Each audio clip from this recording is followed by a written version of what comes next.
As of right now, the news that we are receiving onto our news desk is in regards to the current Deputy President of the Republic of Kenya, Professor Abraham Kithure Kindiki. And this comes minutes after Raila Odinga signed a pact or an MOU between him and President William Ruto, where they promised to implement the NADCO report that was formed in the year 2023. Now, as we speak, Kithure Kindiki being the Deputy President of the Republic of Kenya, his roles as the DP have been overshadowed by one former opposition leader, Raila Odinga, because Raila Odinga has been absorbed into the government fully. And as we all know, Raila Odinga cannot uh, sit behind Kithure Kindiki and give respect to Kithure Kindiki as the Deputy President of the Republic of Kenya. And that is why we are being told, as of right now, uh, President William Ruto has ordered the exodus of Kithure Kindiki from the Deputy President office, which is located at the Arambe House Annex. We are being told that Kithure Kindiki has been told to officially now relocate from the office of the Deputy President and take his office to his current residence. Now, the broad-based government coalition pact has been signed, and this coalition, Raila Odinga has said that he is doing this for the sake of the people of the Republic of Kenya, but we all know that is not the case. The Nusum Kate government now will be implemented fully. Now, according to the breaking news that we have, Professor Kithure Kindiki has been told that it's about time that you get out of the government. You get out of the office, which is now supposed to be Raila Odinga's office. Now, two interesting things about Raila Odinga. He always works with the losing team. He ends up becoming a shareholder in a team that defeated him. He had shaked and worked with Moi from 2001 before losing to Kibaki in 2002.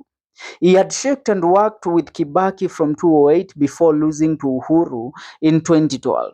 He had shaked and worked with Uhuru from 2018 before losing to Ruto in 2022. He had shaked and closely worked with Musa Faki from 2018 as AU's infrastructure before losing to Mahmoud in 2025. He had shaped and now working with Ruto before losing, we can say before losing to the opposition and to Kalonzo Musyoka in the year 2027.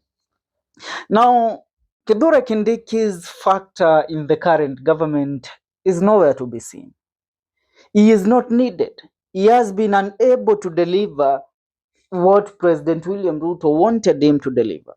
And they wanted Kithure Kindiki to deliver the votes of the Mount Kenya East Bloc to William Ruto, at least to be sure that there is some impact that Kithure Kindiki has in this current government. But Kindiki has been unable to do that, and that is why it was even a shame to him and the government yesterday when he called a meeting of the 12 governors of the Mount Kenya West and Mount Kenya East Bloc, but only two governors showed up for the deputy president's meeting. Reason being, about everybody around the Mount Kenya region doesn't believe in Kithure Kindiki because he is not a politician. Kindiki is just a technocrat, like any other technocrat that has been given the work to serve as a cabinet secretary.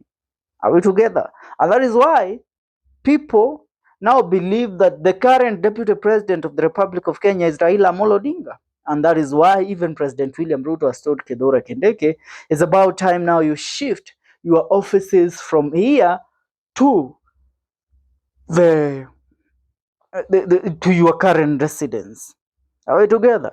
Because wameona kwamba Raila will have more impact while he is with us more than Kithure Kindiki will ever do. Now, if we have to speak the truth, this will be the last time that Raila Odinga's name will be relevant in the politics of the Republic of Kenya.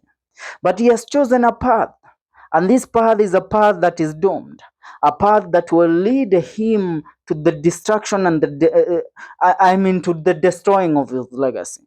I will compare one Raila Odinga to Kenneth Matiba back in the year 1992.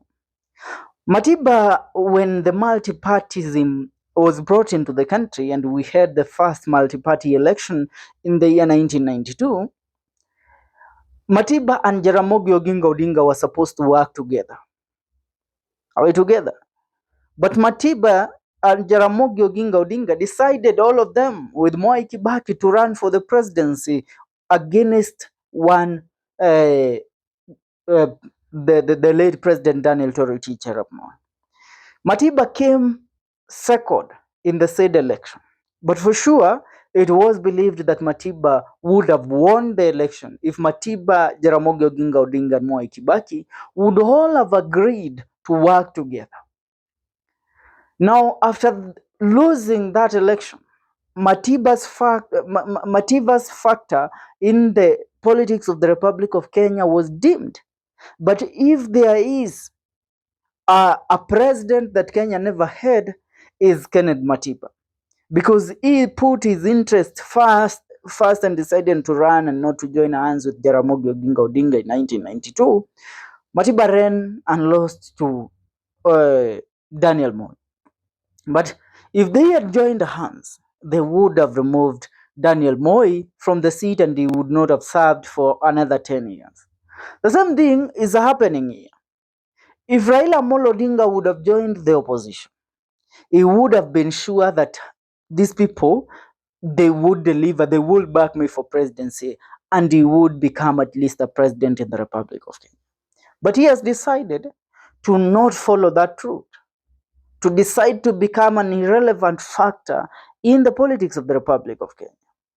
Now the question is, do you think our brothers and sisters from the Luo Nation will vote for William Ruto because he and Raila Odinga are working together? No.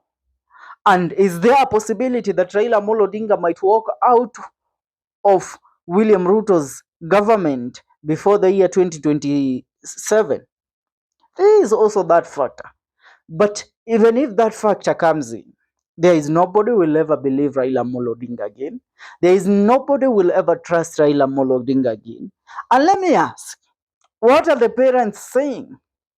Those mothers and sisters who their brothers, who their siblings, their kids have been killed in demonstration, going back to the year 2023 when Raila Odinga led demonstrations that led to the death of 74 young men and women who were protesting, wanting Raila Odinga to become the president.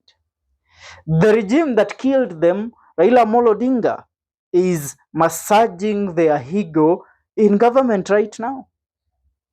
That's why I said I will never again follow any politician and become a psychopath to their nonsense.